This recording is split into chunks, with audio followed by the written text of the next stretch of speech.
Local governance கம்ப்ளீட்டா ஏவா வேலு அவர்கள் பக்கம் போய் சாஞ்சிட்டாங்கன்னு சொல்லுவோம். சரி, மாநாடு நடந்த இடம் யாரோடது? ஈவா வேலுடைய மகன் ஏவா குமரனுடைய லேண்ட். ஏன்னா தன்னோட லேண்டை சமப்படுத்துறதுக்கான வேலை இருக்கு, மாநாடையே அங்க நடத்திக்க முடியும் அப்படின்ற ரெண்டு வேலைக்காக மலப்பம்பாடி ஏரி, அந்த ஏரியில இருந்து இந்த மண்ணை கொண்டு வந்து ஒரு இடத்துல பரப்பு இருக்கு. அது சட்டத்துக்கு புறம்பானது. அவங்க சொத்தை பலப்படுத்திக்கிறதுக்கு, உறுதிப்படுத்திக்கிறதுக்கு, பக்குவப்படுத்திக்கிறதுக்கு பல வகையில இந்த மாநாட இந்த டிஎம்கேக்கே அதிர்ச்சியா இருக்கு. ஏவா வேலு அவர்கள் இந்த சட்டப்படி செஞ்சிருக்கிறாங்க. எங்க காமிக்க சொல்லுங்க. அந்த லாரி யாரோடதுன்னு கேட்டீங்கன்னு வச்சுக்கோங்க, டிஎம்கேயோட எம்பி சிஎன் அண்ணாதுரை அவருடைய வைஃபோட பேர்ல ஏபியூ கன்ஸ்ட்ரக்ஷன் அந்த நிறுவன லாரி தான் பயன்படுத்தி இருக்கிறாங்க. வரக்கூடிய அரசு யாரு கீழே வருது? மாநகராட்சியோட இடம் நேரடியா விஜய்க்கு கீழே தான் இருக்கு. WRD ருஷி ஆனந்த் அவர், ஹைவே ஆதவர்ஜனா சார். எப்படி பார்த்தாலும் இந்த 3 பேர்ல யாரோ ஒருத்தருக்கு உடனடியா அங்க ஒரு டீமை போட்டு இப்பவே ஆதாரத்தை எடுக்கணும். iPlus TV, India's #1 QLED TV, crystal clear picture quality with 3-year replacement warranty, smart voice, smart entertainment.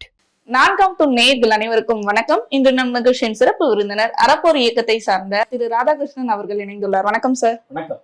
ஏரி விழுங்கி ஏவா வேலு என்ற பெயர் கேட்டதுமே மக்கள் பல பேருக்கு ஆச்சரியமா இருந்துச்சு. ஏரிய கூட திமுக இப்படி எல்லாம் பண்ணிருக்கா அப்படின்னு. அதோட முழு பின்னணி என்ன சார்? திருவண்ணாமலையில டிஎம்கே வடக்கு மண்டல மாநாடு நடத்துறாங்க. போன வருஷம் தேர்தலுக்கு முன்னால அவங்களுக்கு பொதுவாகவே தேர்தல் சமயத்துல ஒவ்வொரு கட்சிக்காரங்களுமே மாநாடு நடத்துவாங்க. அப்படி மாநாடு நடத்துற இடம் திருவண்ணாமலையில வேலு அவர்கள் தான் ஏற்பாடெல்லாம் பண்றாரு. அவர் தான் அந்த பொறுப்பாளர். அப்போ அவருடைய இடத்துலயே அவருடைய பையனோட இடம் ஒரு 124 ஏக்கர் அளவுக்கான ஒரு இடம் இருக்கு. அந்த இடத்துலதான் இந்த மாநாடு நடத்தப்படுது. அந்த மாநாடு நடத்துறதுக்கு தரை அங்க முன்ன பின்ன இருக்கு இல்லையா? அவரோட கூட்டம் வரும்போது ஒரு சமதளப்படுத்தணும்ல, அது பல வேலை இருக்கு. ஏன்னா தன்னோட லேண்டை சமப்படுத்துறதுக்கான வேலை இருக்கு, மாநாடையே அங்க நடத்திக்க முடியும் அப்படின்ற ரெண்டு வேலைக்காக பக்கத்துல இருக்கக்கூடிய மலப்பம்பாடி ஏரி இருக்கு. அந்த ஏரியில இருந்து இந்த மண்ணை கொண்டு வந்து ஒரு இடத்துல பரப்பு இருக்கு. அது சட்டத்துக்கு புறம்பானது. அதுதான் நம்ம புகாரா கொடுத்துருக்கோம். ஆனா அந்த மணலோட விலையே பாத்தீங்கன்னா கிட்டத்தட்ட ஒரு 18 ரூபாய் 20 ரூபாய்க்கு போறன்ற மாதிரி அந்த தகவல் சொல்லியிருந்தீங்க. ஆனா அப்போ எத்தனை கிலோ மண் எடுத்திருக்காங்க? இது எத்தனை ரூபாய் மோசடி நடந்திருக்கு சார்? அங்க மண்ணை பொறுத்தவரை முரம்பு மண்ணுன்னு சொல்லுவோம். நம்ம நார்மலா இருக்கக்கூடிய ஆத்துல இருக்கிற மண்ணு போல இருக்காது. அது தனிம மண், அது ஒரு கனிம மண். அந்த மண்ணை பொறுத்தவரை கொஞ்சம் சரளை மண் மாதிரி இருக்கும். அது நம்ம இன்னைக்கு இந்தியா மாட்டில் நீங்க பாத்தீங்கன்னாலே 15 ரூபா, 18 ரூபா, 20 ரூபா, 22 ரூபா, 24 ரூபான்ற மாதிரி இருக்கு. அதுல நம்ம ஒரு சராசரியா 18 ரூபா அப்படின்ற அளவுல நம்ம கணக்கு போடும். அந்த ஏரி பாத்தீங்கன்னா மொத்தம் 52 ஏக்கர். அந்த மலப்பம்பாடி ஏரின்றது இன்னைக்கு மாநகராட்சிக்குள்ள இருக்கு. அந்த 52 ஏக்கர்ல நீங்க as per the ஆக்ட் சட்டப்படி ஏரி தூர்வார வேண்டிய தேவை இருக்குன்னா இருக்கு. அதுக்கு சட்டம் டெண்டர் போகணும், டெண்டர் படி தான் நீங்க தூர்வாரவே முடியும். அப்படியே எடுத்தா கூட 1 மீட்டர் தான் எடுக்க முடியும். ஆக்ட் படி நீங்க 12 படி 1 மீட்டர் அளவு தான் எடுக்க முடியும். அதுக்கு கீழே ஆர்ஜின் சாயில்னு சொல்லுவோம், ஒரிஜினல் சாயில்னு சொல்லுவோம். அது வந்துடும். அது வந்ததுக்கு அப்புறம் நீங்க எடுக்கக்கூடாது. அது எடுத்துட்டீங்கன்னா மண்ணோட தன்மை வீணா போயிடும். அந்த தண்ணி தங்குறதுக்கான வழிகளும் இல்லாம போயிடும், பிரச்சனையும் உண்டு பண்ணும். அதனால இந்த சூழ்நிலையை சார்ந்துதான் அவங்க ஒரு சயின்டிபிக் அப்ரோச் படி தான் இத்தனை மீட்டர் தான் எடுக்கணும் அப்படின்னு போடுறாங்க. இவர் என்ன பண்ணியிருக்கிறார் அப்படின்னா, அது ஒரு 124 ஏக்கர். அது ஏற்கனவே சர்க்கரை ஆலையுடைய லேண்டை அவர் வாங்கியிருக்கிறார். ஏவா வேலுவுடைய மகன் ஏவா குமரன் ப்ராடக்ட்ஸ் அண்ட் சர்வீஸ் அந்த நிறுவனத்தின் பேரில் தான் அந்த இடம் இருக்கு. 124 ஏக்கர். ஏற்கனவே அதில் ஒரு சிக்கல் இருக்கு. அந்த இடம் ஒரு ஹைவே கான்ட்ராக்ட் ரிசி என்டர்பிரைசஸ் அவங்க தான் வாங்குறாங்க. ஒரு கோர்ட் ப்ரொசீடிங்ஸில் அவங்க வாங்குறாங்க. அவங்கள்ட்டேருந்து இவங்க வாங்குறாங்க. 46 கோடிக்கு வாங்குறாரு. ஒரு சென்ட்டே இன்னைக்கு எங்கள் மக்கள் என்ன சொல்றாங்கன்னா 1.5 லட்சம் 2 லட்சம் இருக்கு. ரோடு ஓட்டினா 2.5-3 கூட இருக்கும் சார் அப்படின்னு சொல்றாங்க. இன்னைக்கு 124 ஏக்கரை வெறும் 46 கோடிக்கு வாங்கியிருக்கிறாருன்னா இங்கே ஸ்டாம்ப் டியூட்டி ஏமாத்திருக்கிறாரா அப்படின்றது விசாரிக்கப்படணும். ஏன்னா அவர் வாங்கும்போது அன்னைக்கு கைட்லைன் வேல்யூ ஒன்று இருக்குல்ல, மார்க்கெட் ரேட் ஒன்று இருந்தாலும் கைட்லைன் வேல்யூ இருக்கு. கைட்லைன் வேல்யூ படி நீங்க கட்டணும். கைட்லைன் வேல்யூ மக்களே அங்கே வாங்குற இடத்துல சொல்றாங்க, இவ்வளவு தான் சார் கட்டி வாங்குறோம், 2 லட்சம் 3 லட்சம்லாம் ரோட ஒட்டி போகுது, நல்ல ப்ராண்டான பிளேஸ் தான், நான் என்ன கூட போகுது அப்படின்றாங்க. அப்ப இவ்வளவு குறைவான ரேட்டுக்கு எப்படி வாங்க முடியும்னு ஒரு கேள்வி.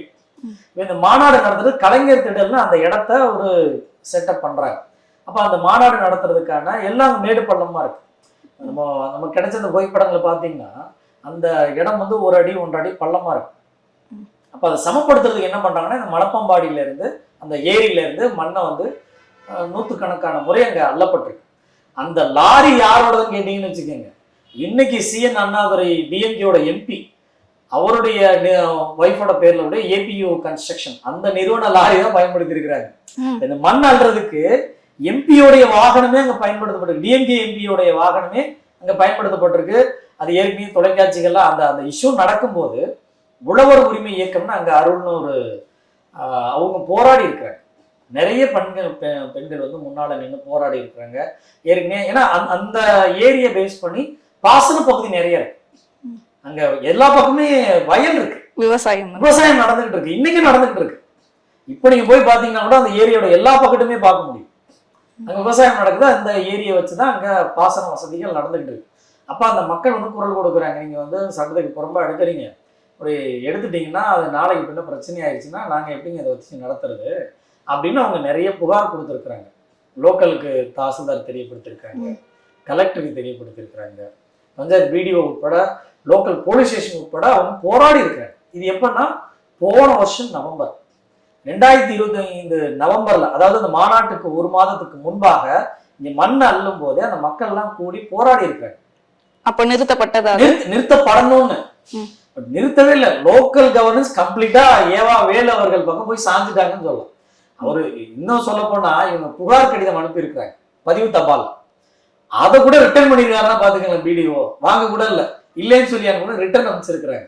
ஏன்னா புகார் பதிவு தபால் வாங்கினா டாக்குமெண்ட் ஆயிரும் இல்லையா. அப்போ இன்னொரு பக்கம் பாக்குறீங்கன்னா ஒரு ஏரியை காப்பாற்ற வேண்டியது யாரு? தாசில்தார், ரெவென்யூவோட கண்ட்ரோல்ல இருக்கு. இந்த மாதிரி ஒண்ணு வந்திருக்கு, என்ன பண்ணிடணும்?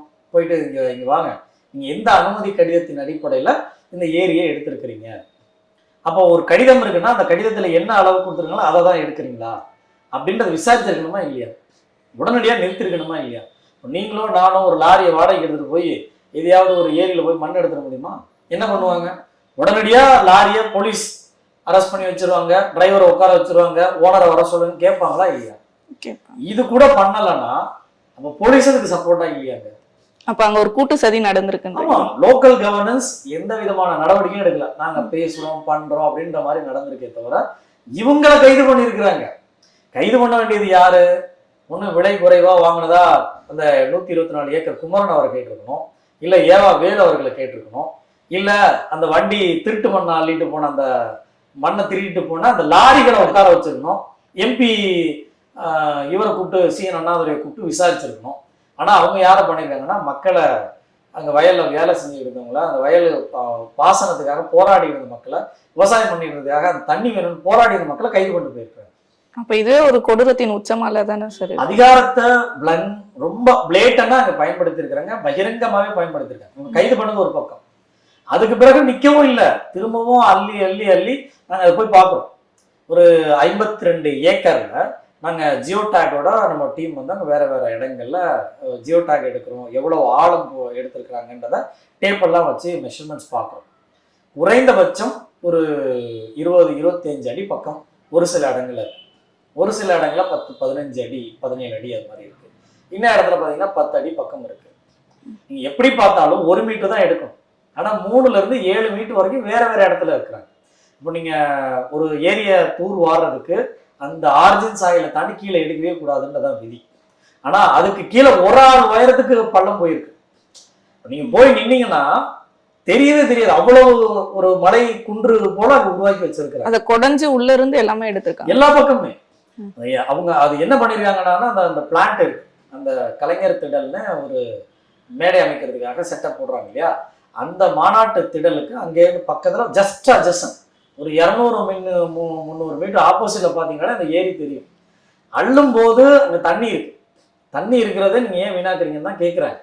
இவங்க என்ன பண்றாங்கன்னா தண்ணி இருந்தாதானே பிரச்சனை அப்படின்னு சொல்லி காவாங்கரையா இருக்கக்கூடிய அந்த இதுவை வந்து வடிகால் பகுதியை வந்து உடைச்சு விட்டுருக்காங்க, அதை இறக்கி கட்டியிருக்காங்க. பொதுவாக என்ன பண்ணுவாங்கன்னா ஏரி தண்ணி இருக்கும், அது மேல ஒரு அளவுக்கு மேல வந்ததுக்கு அப்புறம் வெளில போறது ஒரு தடுப்பு வைப்பாங்க, எப்படி போனாலும் அதுதான் வடிகால் இருக்கும். ஆனா அங்க எப்படின்னா தரைக்கு கீழே இருக்கும், தண்ணி தங்கினா தானே, அப்போ தண்ணி போகட்டும்ன்ற ஒரு கோணத்துல பண்ணியிருக்கிறாங்க. அப்போ அவங்களுக்கு அல்றது ஈஸி. இன்னொரு பக்கம் அதே 124 ஏக்கர்ல மாநாடு நடத்திருக்காங்க. அவங்க என்ன சொல்லியிருப்பாங்கன்னு நினைக்கிறீங்க? தாசில்தார் வந்திருக்கிறாரு, என்ன சொல்லிருப்பாங்க? முதலமைச்சரே வர்றாருங்க, அப்போ முதலமைச்சர் யாரு? ஸ்டாலினே வர்றாருங்க. துணை முதலமைச்சர் உதயநிதி ஸ்டாலினே வர்றாருங்க. மற்ற அமைச்சர்கள்லாம் வர்றாங்க. அதுல ஏகப்பட்ட அமைச்சர்கள் அது மீட்டிங் அட்டன் பண்ணியிருக்காங்க. இப்போ அவருக்கு என்ன ஆயிடுச்சு? ஒண்ணு, அவருடைய இடம் அதை சமப்படுத்தாச்சு. இந்த மண்ணை பயன்படுத்தி நம்ம அளவிட்டதுபடி 12 ஏக்கர் அவங்க எடுத்திருக்கக்கூடிய அளவுடைய நீச்சி என்ன நேரா உள்ளார போய் லெஃப்ட்ல ஒரு பக்கம் குடஞ்சு எடுத்திருக்கிறாங்க, அதுல உள் பக்கம் போயிருக்கிறாங்க. அப்புறம் ரைட் சைடு உள் பக்கம் போய் ஒரு ரவுண்ட் ஷேப்ல எல்லாம் எடுத்துட்டு வந்திருக்கிறாங்க. அப்புறம் திரும்ப நேரா ஸ்ட்ரைட்டா உள்ளார போய் பாதி அளவுக்கு எடுத்திருக்கிறாங்க. எங்கெல்லாம் இந்த சமப்படுத்துறதுக்கான நல்ல மண்ணு கிடைக்குதோ, பயன்படாத மண்ணை அங்கேயே கூட்டி இருக்கிறாங்க. பயன்படாத மண்ணை இதெல்லாம் வந்து சமப்படுத்த முடியாதுன்னு அங்கேயே கூட்டி இருக்கிறாங்க. எங்க வந்து திடமா இருக்குமோ அந்த மண்ணை எடுத்துட்டு போயிருக்கிறது அங்க நல்லாவே தெரிஞ்சிருக்கு. அப்ப நம்ம அந்த அளவை எடுத்து பார்க்கும்போது நம்ம 12 ஏக்கர் அவங்க சுத்தி வட்டி எடுத்திருக்கிறாங்க அப்படின்னு பார்க்கணும்.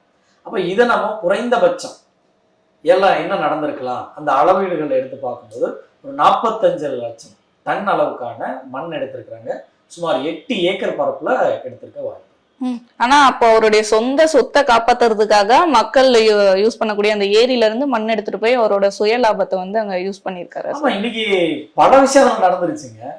ஒண்ணு, அவரோட இடம் சமமாயிருச்சு, ஃபேக்டரி கட்டலாம். அதுல ஏற்கனவே வந்து மதுபான உற்பத்தி ஆலை உருவாக்குறதுக்காக பேசுறதெல்லாம் மக்கள் அங்க சொல்றாங்க. இங்க என்னங்க வரப்போகுது அப்படின்னா, ஆசிஸ்வா சார் டிஸ்டிலரி வரப்போகுது, அந்த மதுபான ஆலை கொண்டு வரதுக்கான வேலைகள் செய்யறாங்க, அதை பத்தி தான் சார் அங்கே பேச்சுவார்த்தை நடந்துட்டு இருக்கு அப்படின்னு சொல்றாங்க. ஸோ ஒரு பக்கம் அவருக்கு லேண்ட் ரெடி ஆயிடுச்சு. இன்னொரு பக்கம் பாக்குறீங்கன்னா இந்த மாநாடுக்கு வர்றதுக்கு ரோடுகள் ரெடி பண்ணி இருக்கிறாங்க. அந்த திருவண்ணாமலை பைபாஸ்ல இருந்து உள்ளார வர்றதுக்கு ஒரு ரோடு அவங்க பர்சனலுக்காக அந்த இடத்துக்கு, அந்த லேண்டுக்கு. இங்க என்ன சொல்லப்படுது, நீங்க அந்த மீடியா செய்திகளை பாத்தீங்கன்னாலே சொல்லுவாங்க, இந்த மாநாட்டு திடல், கலைஞர் மாநாட்டு திடலுக்கு வருவதற்காக 1 லட்சமும் 1.5 லட்சம் பேர் அங்க வந்ததுதான் சொல்லியிருக்காங்க. அப்ப அவ்வளவு பேர் உட்கார்றதுக்கு அந்த மண்ணை சமப்படுத்தாம நீங்க இப்படி பண்ணியிருப்பீங்க. அப்ப அதை சமப்படுத்துறதுக்கு வழி வரணும்ல. 1 லட்சம் பேர் 1.5 லட்சம் பேர் உள்ளாரணும்னா அதுக்கு வழி வரணும்ல. மணக்கம்பாடி ஏரியோட பின்புறத்துல இருந்து ஒரு ரோடு, நல்ல ரோட பில்ட் பண்ணியிருக்காங்க. அதே போல திருவண்ணாமலை பைபாஸ்ல இருந்து உள்ளார வர்றதுக்கும் ரோடு பில்ட் பண்ணியிருக்காங்க. இன்னொரு பக்கம் வந்து மணக்கம்பாட்டி ஏரியோட வலது பக்கத்துல இருந்து உள்ளார வர்றதுக்கான அந்த அந்த எஸ்கேபி இன்ஜினியரிங் காலேஜ் இருக்கும், அதுல இருந்து நேரடியா உள்ளார வர்றதுக்கும் ரோடு பண்ணியிருக்காங்க. இதுக்கு முன்னால் அந்த ரோடு எப்படி இருக்குன்னா, இன்னைக்கு நீங்க கூகுள் எர்த்ல போய் பார்க்கலாம். 2023, 24, 25 காலகட்டங்கள் எடுத்த போட்டோ அதுல இருக்கு. ஒரு மாட்டு வண்டி அளவோட சின்ன ரோடு, ஒரு 3 பேர் சேர்ந்த மாதிரி போலாங்க. ஆனா இன்னைக்கு 8 பேர் 10 பேர் சேர்ந்த மாதிரி போலாம், அவ்வளவு பெரிய ரோடா இருக்கு. கிராமத்துல எங்கேயாவது இந்த ரம்பிள்ஸ் சொல்லக்கூடிய ஹைவேல பாதுகாப்புக்கு பயன்படுத்துவாங்களா, இந்த வளைவுகள்ல வண்டி மோதி சாஞ்சிராம இருக்கிறதுக்கு, சறுக்கி விழுந்துராம இருக்கிறதுக்கு பாதுகாப்பு வளையங்கள் வைப்பாங்களா, அந்த ஹைவே போன்ற பாதுகாப்பு வளையங்கள் கிராமத்துக்குள்ள இருக்கு, வயல ஒட்டி இருக்கு, ஏரி கரை மேல இருக்கு. இதுல பொறுமை என்னன்னா, ஏரிய முன்ன இருந்த ஹைட்டோட நல்லா ஹைட் உயர்த்தி இருக்கிறாங்க, அதுக்கும் அந்த ஏரி மண்ணை எடுத்து போட்டிருக்கிறாங்க. அப்ப ரோடும் ரெடி ஆயிடுச்சு, 3 பக்கத்திலான சாலைகளும் இருக்கு, நல்ல அகண்ட சாலைகளா இருக்கு. அவரோட இடத்துக்கு இப்ப எந்த நிறுவனத்தை அங்க கொண்டு வந்து வச்சாலும் ரோடும் ரெடி ஆயிடுச்சு, தரைதளமும் ரெடி ஆயிடுச்சு, பக்கத்துல இருந்து உங்களுக்கு அக்சஸ் எல்லாமும் கிடைக்கிறது ஏற்பாடும் பண்ணியாச்சு. அது எல்லாமே மக்கள் பணத்துல, எல்லாமே மக்கள் பணம். இது வரைக்குமான டெண்டர் என்ன போட்டாங்க, அந்த ரோடுக்கு எப்படி பில்ட் பண்ணாங்க. ஒரு ஹைவே போடக்கூடிய ரோடு உங்களுக்கு தெரியும் இல்லையா, வித்தியாசம் தெரியும் இல்லையா, ஒரு ஸ்டாண்டர்டா. இன்னைக்கு நீங்க அந்த ரோடு போய் பார்த்தீங்கன்னா நல்ல தரமா தான், நல்லா தான் போட்டிருக்காங்க, நல்ல தரமா போட்டிருக்காங்க. யாருக்காக போட்டிருக்காங்க, மக்கள் வாழக்கூடிய பகுதிகளில் அந்த தரமான ரோடோ பாதுகாப்பு வளையங்களோ, இந்த ஷோல்டர் லைன்னு சொல்லுவோம், ரோடுடைய 2 மரங்கள்லையுமே பாதுகாப்புக்காக போடக்கூடிய அந்த மார்க்கிங்ஸ் எல்லாம் ப்ராப்பரா போட்டு, அந்த 3M கம்பெனியோடைய ரிஃப்ளெக்டர் எல்லாம் வச்சு அவ்வளோ நல்லா பண்ணியிருக்கிறாங்க. யாருக்காக, அந்த கலைஞர் திடலுக்காக. கலைஞர் திடல என்ன நடந்தது, இந்த மாநாடு நடந்தது. சரி, மாநாடு நடந்த இடம் யாரோடது, ஈவா வேலுடைய மகன் ஏவா குமரனுடைய லேண்ட். இப்ப அவங்க சொத்தை பலப்படுத்திக்கிறதுக்கு, உறுதிப்படுத்திக்கிறதுக்கு, பக்குவப்படுத்திக்கிறதுக்கு பல வகையில இந்த மாநாட, இது டிஎம்கேக்கே அதிர்ச்சியா இருக்கு. என்னடா எங்க மாநாடு உண்மையாவே தெரியாதுன்னா அதிர்ச்சியா இருக்கலாம். இது ஒரு செட்டிங் முன்னாலே ரெடி பண்ணிட்டாங்க அப்படின்னா உங்களுக்கு அதிர்ச்சியா இருக்க. ஸ்டாலின் அவர்களே இந்த வழக்க பார்த்து அவர் என்ன ரியாக்ஷன் கொடுத்திருப்பாருன்ற மாதிரி தான் இருக்கு நீங்க சொல்றத பார்த்தா. அவரு ஏன்னா நமக்காக இவ்வளவு பெரிய ஏற்பாடா அப்படின்ற மாதிரி அவரு வியந்து பாக்குறப்ப இது அவருக்கான ஏற்பாடுன்றது இப்பதானே சார் தெரியுது ஏவாவில. அவரு அன்னைக்கு வரும்போது கூட இந்த துண்டெல்லாம் சுத்திக்கிட்டு திறந்த வேன்ல வந்தாரு. நீங்க இந்த ட்ரோன் வீடியோ எல்லாம் பார்த்துருப்பீங்க. 1 லட்சம் பேருக்கு மேல திரண்டுட்டாங்க. இந்த பகுதி ஃபுல்லா டிஎம்கே கண்ட்ரோல்ல இருக்குன்னு ஒரு எலெக்ஷனுக்கு முன்னால ஒரு ப்ரீ வியூ மீட்டிங் அதெல்லாம். அப்போ அந்த மீட்டிங்கு இவர் முதலமைச்சர் தானே. அப்போ அவர் என்ன பண்ணியிருக்கணும்? அப்போ நீ அங்கே எங்கே பண்ணுற 124 ஏக்கர் அது யாரோட இடம்? அவர் உங்கள் பையனோட இடம். அப்போ அதுக்கு கட்சியிலேருந்து வாடகை எதுவும் உண்டா? என்ன செலவு? இந்த செலவு கணக்கெல்லாம் எப்படி வரும்? அந்த ரோடு என்ன பண்ணியிருக்க? பாதுகாப்பு அம்சங்கள் எப்படி இருக்குது? அங்கே இடம் சமப்படுத்துறதுக்கு மண்ணுக்குன்னு எதுவும் எடுத்துருக்க? ஏற்கனவே அங்கே அவருக்கே இந்த பிரச்சனை இருக்குன்றதை புகாரெல்லாம் அனுப்பியிருக்கிறாங்க. அப்போ மக்கள் வந்து புகாரெல்லாம் தெரியப்படுத்திருக்காங்க. மீடியாவிலும் எஸ்கலேட் ஆயிருக்கு. இந்த மாதிரி பிரச்சனை வந்திருக்கு. அப்போ அந்த ஏரி மண்ணது ஏதாவது திருடிட்டு இருக்கியா, இந்த ஏரி மண்ணதை எடுத்து போட்டு சரி பண்ணிக்கணும், இதெல்லாம் வேணான்னு சொல்லியிருக்கணுமா இல்லை? ஒரு முதலமைச்சராக சொல்லியிருக்கணுமா இல்லை? ஆனால் அவர் சொன்னதா எங்கேயுமே தெரியல. அவர் தானே இங்கே போயிருக்கிறாரு. அந்த 1 லட்சம் பேர் மக்கள்கிட்ட அந்த டிஎம்கே கேடட்ஸ்கிட்ட பேசியிருக்கிறாருல்ல. இப்போ கூட இதை பற்றி என்ன கருத்து கொடுப்பாங்க அப்படின்னு ஒரு பெரிய கேள்விதான். ஒரு டிஎம்கே கட்சிக்கு கொள்கைக்கு முரணா சட்டத்துக்கு முரணா பண்ணியிருக்காங்கன்னா அவங்களே நீங்க டிபார்ட்மெண்ட் அவங்க ரீதியான என்கொயரியை ஸ்டார்ட் பண்ணணும். கட்சியுடைய பேரை கெடுத்துட்டதுக்கு, இந்த வேலை செஞ்சதுக்கு, சட்டத்துக்கு புறம்பா வேலை செஞ்சதுக்கு அவர் டிஸ்குவாலிஃபை பண்ணுங்க பார்ப்போம்.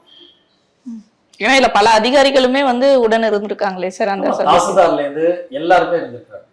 தாசில்தார் போலீஸ் உட்பட. போலீஸுக்கு தெரியும். போலீஸ் தானே கைது பண்ணிட்டு போயிருக்காங்க. கைது பண்ணிருக்க வேண்டியது யாரு? இப்போ நமக்கு என்ன கேள்வின்னா, ஏவா வேலு அவர்கள் இது சட்டப்படி செஞ்சிருக்கிறாரு எங்க காமிக்க சொல்லுங்க. நாங்க அரசு உத்தரவின் பேர்ல தான் செஞ்சிருக்கோம், இத்தனை அடி தான் சொல்லியிருக்காங்க, இத்தனை அடி தான் செஞ்சிருக்கோம், கலெக்டர் சொல்லுங்க.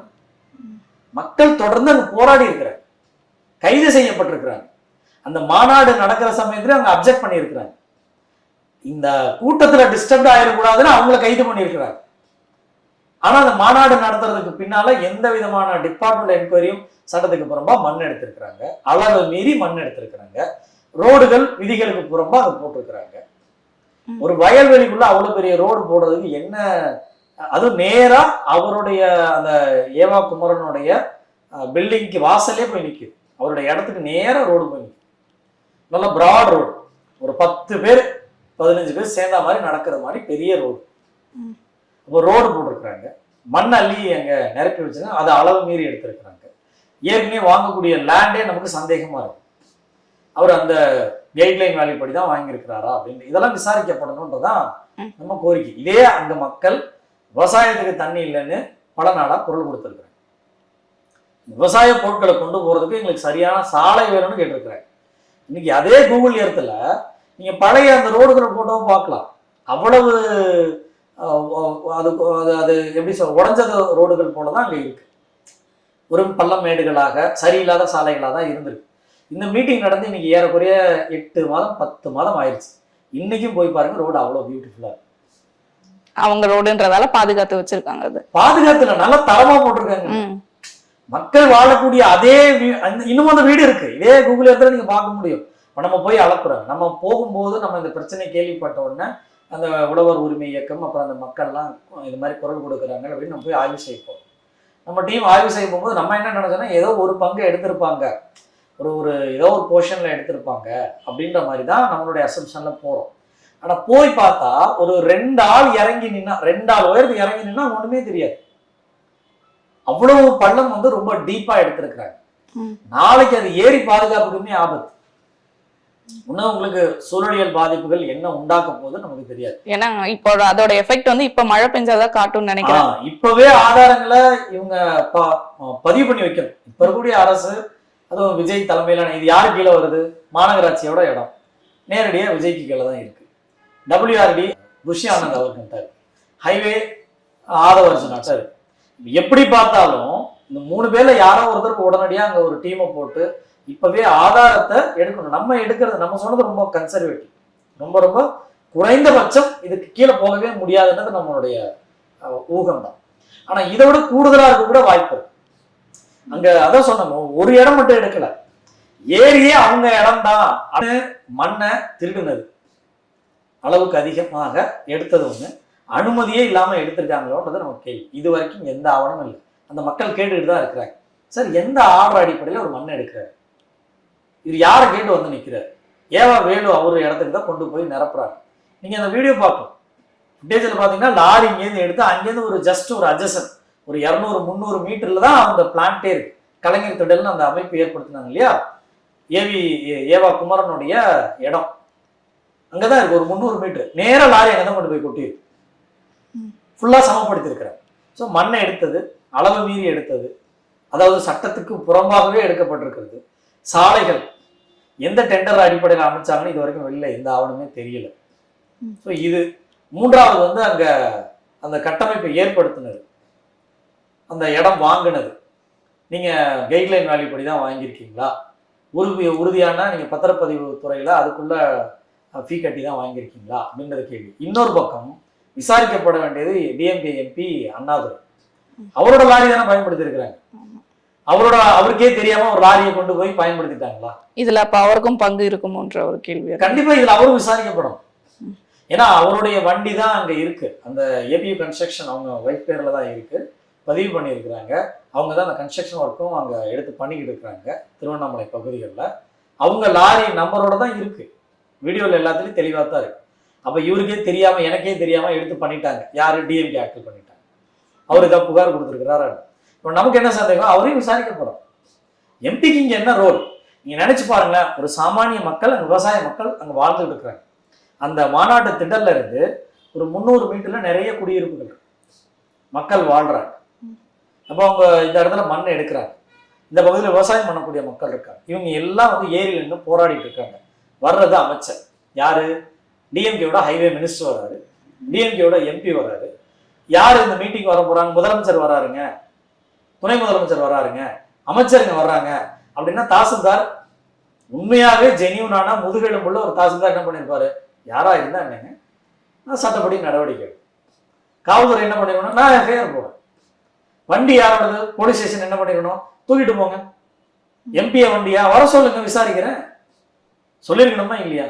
அப்ப லோக்கல் கவர்னன்ஸும் காவல்துறையும் எப்படி அப்போ பவர் இன்ஃப்ளூயன்ஸ் பண்ணியிருக்காங்க? டிஎம்கே ஆட்கள், அமைச்சர் ஏவா வேலு அவர்கள் பவர் இன்ஃப்ளூயன்ஸ் பண்ணியிருக்கிறாரு அப்படின்னு தெளிவா தெரியுது. ஏன்னா இதற்கு முன்னாடியே அவர் மேல பல ஊழல் குற்றச்சாட்டுகள், இப்ப கூட சமீபத்துல ரோடு போட்டு தருவதாக சொல்லி பல பண மோசடி பண்ணியிருக்கிறதாவும் வந்திருக்கு.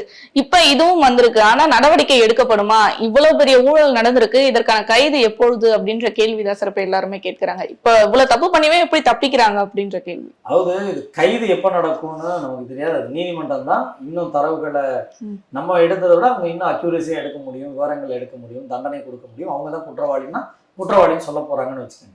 இதுக்கான காலம் வந்து கண்டிப்பா ஒரு பெரிய லாங் பேட்டில் தான், அதுல எந்த மாற்று கருத்தும் கிடையாது. ஆனா இதுக்கு முன்னாலதான் ஏரினா யாரு வேணாலும் ஆட்டையே போடலான்னு இருந்திருக்கலாம்.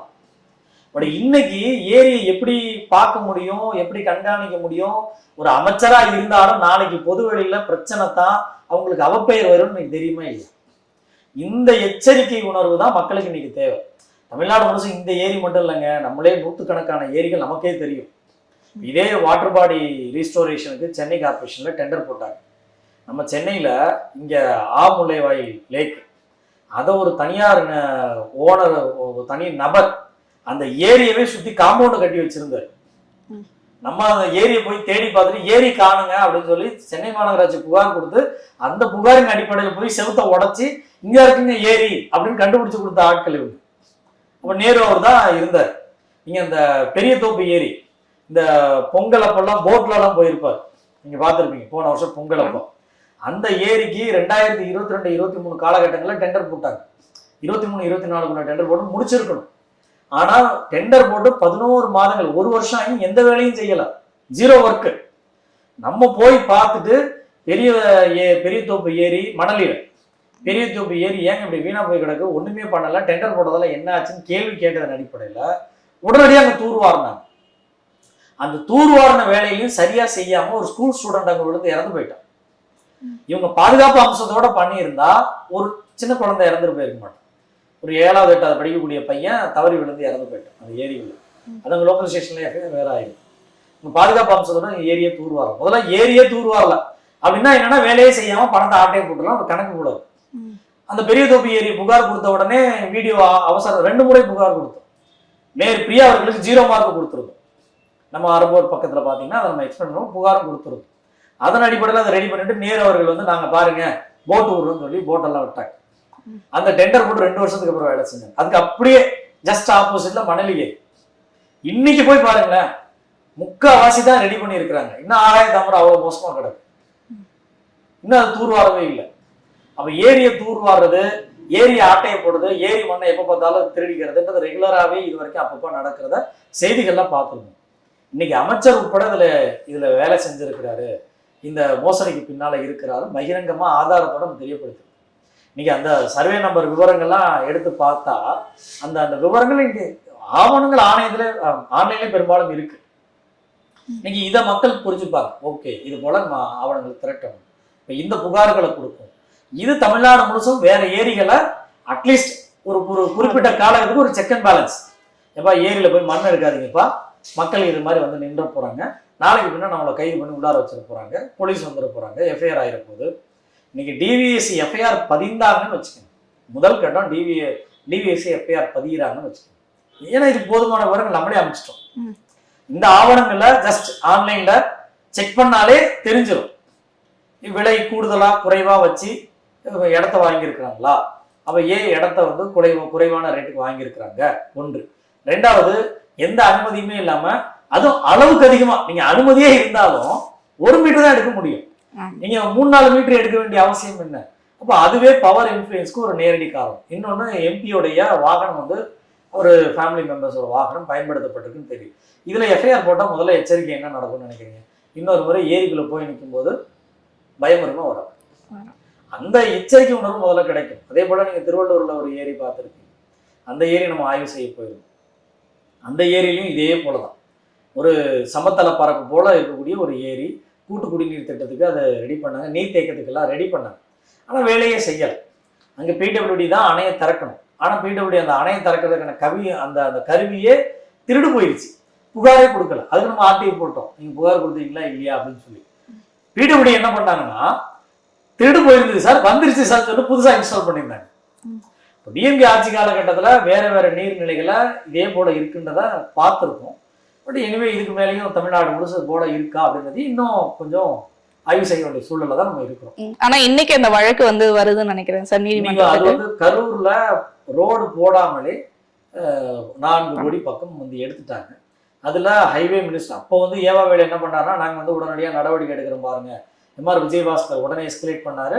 அப்புறம் எஸ்கலேட் பண்ணதுக்கப்புறம் மீடியாவில் பேசப்பட்டுச்சு. நம்ம அந்த விவரங்களை கிரவுண்ட் ஒர்க்லாம் பண்ணி ஆதாரங்களை திரட்டி முதல்ல புகார் கொடுத்தோம். அப்புறம் அடிஷ்னல் ஆதாரங்களோட கூடுதல் ஆதாரங்கள், நீங்க இந்த எம்புக்கு பார்த்துருப்பீங்க, எம்புக்கெல்லாம் விவரங்கள்லாம் எடுத்து அக்டோபர்ல அதே 2022 புகார் கொடுத்தோம்.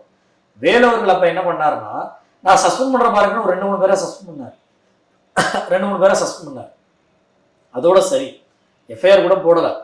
பட் இப்போ அதுக்கப்புறம் இந்த டிவிகே கவர்மெண்ட் வந்ததுக்கு அப்புறம் அதை எடுத்து இப்போ எஃப்ஐஆர் போட்டிருக்கிறாங்க. ஒரு 11 பேர் மீது எஃப்ஐஆர் போட்டிருக்காங்க. அதுல ஏவா வேலு அவர்கள் வந்து என்ன வந்து வெளியேற்றுங்க, எனக்கு இதுக்கு சம்பந்தம் கிடையாது அப்படின்னு சொல்லி குவாஷ் போயிருக்காரு. அது அவரோட உரிமை. நாம அதுல இப்ப இம்ப்ளீட் ஆகும். நம்ம தரப்பு கருத்துக்களையும் கேளுங்க, ஆவணங்களை விசாரிங்க, நீங்க இறுதி முடிவு நீங்க எடுங்க. நீதிமன்றம் இறுதி முடிவு எடுக்க போகுது. ஆனா அதுக்கு முன்பாக இந்த ஆதாரங்கள்லாம் பாருங்கன்னு சொல்லி நம்ம இம்ப்ளீட் ஆக முயற்சி பண்றோம். இன்னைக்கு அந்த வழக்கு வருது. கண்டிப்பாக தாவேக்கா அரசு இதுக்கு உடனடியாக நடவடிக்கை எடுக்கும்னு நினைக்கிறோம், நம்புவோம் சார். பல விஷயங்கள் மக்களுக்கு சொல்லியிருக்கீங்க. தொடர்ந்து இது போன்ற பல நிகழ்வுகளை பற்றி பேசுவோம் சார். நன்றி.